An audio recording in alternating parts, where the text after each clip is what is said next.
ഇന്നത്തെ പത്രം റിപ്പോർട്ട് ചെയ്ത പ്രകാരം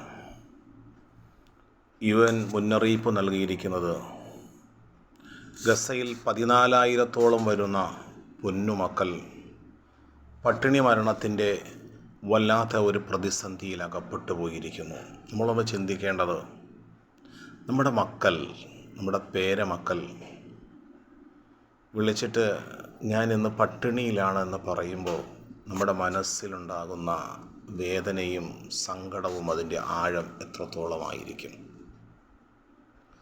നമ്മൾ ആ പാവം ഗസ നിവാസികളെയും ആ ചെറിയ മക്കളെയുമൊക്കെ നമ്മുടെ മനസ്സിൽ നിന്ന് മറന്നുപോയിട്ടുണ്ടോ സഹോദരങ്ങളെ?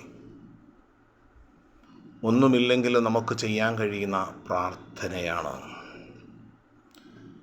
അത്തഹിയാത്തിൽ അസ്സലാമു അലൈന, അള്ളാഹുവിൻ്റെ രക്ഷ നമ്മുടെ മേലുണ്ടാകട്ടെ, വഅലാ ഇബാദില്ലാഹി സ്വാലിഹീൻ, സജ്ജനങ്ങളായ അള്ളാഹുവിൻ്റെ ദാസന്മാരുടെ മേലും.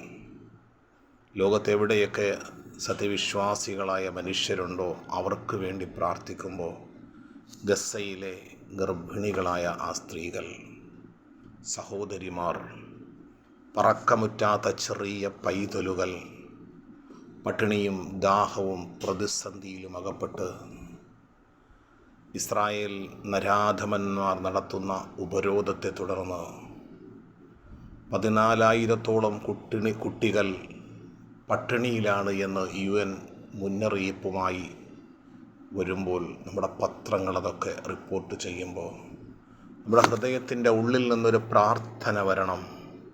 പടച്ച റബ്ബേ, ആകാശത്തിന് കീഴെ ഈ ഭൂമിക്ക് മുകളിൽ ആ ചെറിയ മക്കൾ, റബ്ബേ, നിൻ്റെ കനിവല്ലാതെ മറ്റൊരു കനിവുമില്ല റഹ്മാനെ.